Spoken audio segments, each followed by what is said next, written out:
জাকসু নির্বাচনের বিপুল অঙ্কের বাজেট নিয়ে নতুন আলোচনার জন্ম দিচ্ছে। প্রশ্ন উঠেছে অর্থের যৌক্তিক ব্যবহার ও স্বচ্ছতা নিয়ে। শিক্ষার্থীরা বলছেন ল্যাপটপ কেনা, গাড়ি ভাড়া, আপ্যায়ন ও বিবিধ খাতে ব্যয়ের যৌক্তিকতা খোলাসা করা জরুরি। যদিও আর অতিরিক্ত ব্যয়ের বিষয়টি নজরে এসেছে জানিয়ে বিশ্ববিদ্যালয়ের কোষাধ্যক্ষ বলছেন বিচার বিবেচনা করে যৌক্তিক অর্থ দেয়া হচ্ছে। রায়ান বিন আমিনের তথ্য ছবিতে প্রতিবেদন।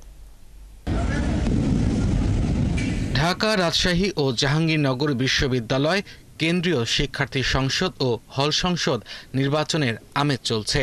তবে নিয়মিত নির্বাচন না হওয়ায় আসন্ন নির্বাচনের বাজেট তৈরিতে দেখা যাচ্ছে জটিলতা। ৩ বিশ্ববিদ্যালয়ের ছাত্র সংসদ নির্বাচনের জন্য খসড়া বাজেট প্রস্তুত করা হয়েছে, যার পরিমাণ 2,74,00,000 টাকা। এর মধ্যে সবচেয়ে বেশি বাজেট 1,32,20,000 টাকা প্রস্তাব করেছে জাহাঙ্গীরনগর বিশ্ববিদ্যালয়ের জন্য। তবে বাজেটের খাতগুলো খুঁটিয়ে দেখলে খরচের যৌক্তিকতা নিয়ে প্রশ্ন ওঠে।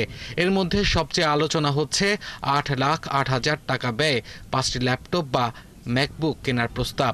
শুধু ভোট গ্রহণ ও গণনার কাজে কেন এত ব্যয়বহুল ল্যাপটপ প্রয়োজন, সেটাই মূল প্রশ্ন। নির্বাচনের দিন 4 বেলা খাবারের জন্য খরচ চাওয়া হয়েছে 10,19,000 টাকা। 2 দিনের জন্য মাইক্রোবাস ও পিকআপ ভ্যান ভাড়ায় 3,20,000 টাকা ও ব্যালট বাক্স পরিবহনে ব্যবহৃত গাড়ি ভাড়া বাবদ 3,64,000 টাকা ব্যয় ধরতে চায় নির্বাচন কমিশন। প্রায় 10 লাখ টাকা ব্যয় হবে ক্যামেরা ও মনিটর লাগাতে।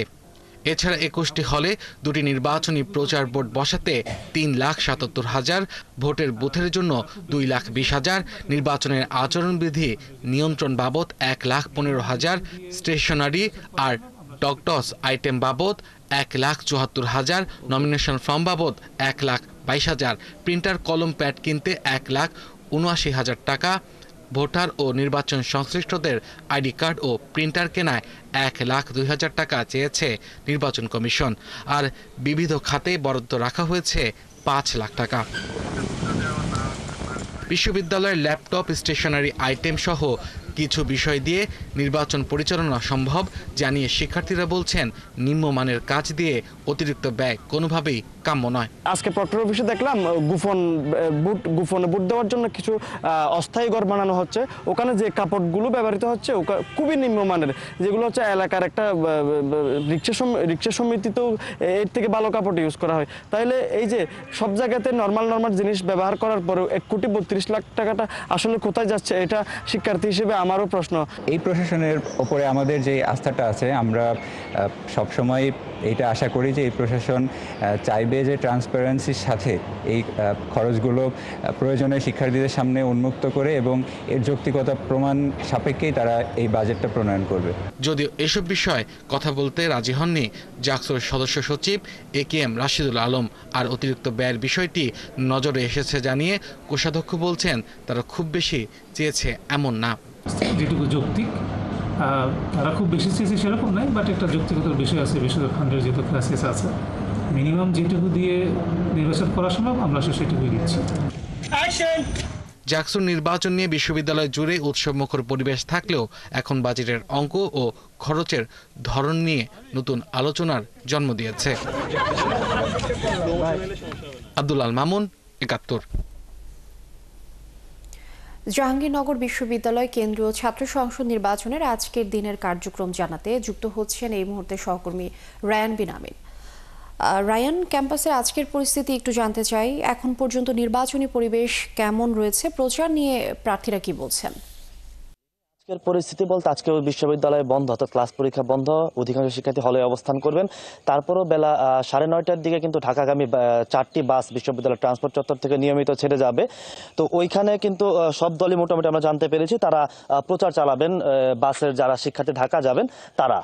এর বাইরে আজকে ছাত্রদল মনোনীত যে প্যানেল তারা ইশতেহার ঘোষণা করবেন, যেখানে গুরুত্বপূর্ণ যে বিষয়গুলো, বিশেষ করে বিশ্ববিদ্যালয়ের শিক্ষার মানকে আন্তর্জাতিক পর্যায়ে নিয়ে যাওয়া, এর বাইরে বিশ্ববিদ্যালয়ের খাবার মান, স্বাস্থ্য, স্যানিটেশন, শিক্ষক নিয়োগের যে নীতিমালা, এই বিষয়গুলোতে তারা জোর দেওয়ার কথা জানিয়েছেন।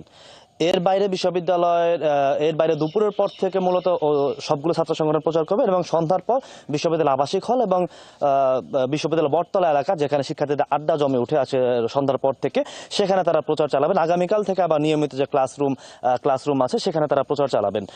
আর বিশ্ববিদ্যালয় প্রার্থী যারা আছে তাদের সবচেয়ে বড় যে আপত্তি তারা তুলছেন আচরণবিধি নিয়ে, যে 25 জনের বেশি একসাথে জমায়েত হওয়া যাবে না, প্রচারণার ক্ষেত্রে লিফলেট, হ্যান্ডবিল, এই বিষয়গুলোতে তারা আপত্তি জানিয়েছেন। বিশ্ববিদ্যালয় প্রশাসন থেকে এখন পর্যন্ত যে কড়া নির্দেশনা দেয়া আছে তারা বারবার বলছেন এগুলো সহজ করার জন্য, শিক্ষার্থীদের কাছে যাতে প্রার্থীরা পৌঁছাতে পারে, ভোটারদের কাছে পৌঁছাতে পারে, এই বিষয়গুলো সহজ করার জন্য। কিন্তু দেখা যাচ্ছে তারা বলছেন যে প্রশাসন আসলে এগুলোতে খুব একটা কর্ণপাত করছে না। পাশাপাশি এখনো পর্যন্ত সাইবার বুলিং বা ট্যাগিং এর যে বিষয়টি এগুলো কিন্তু চলছে।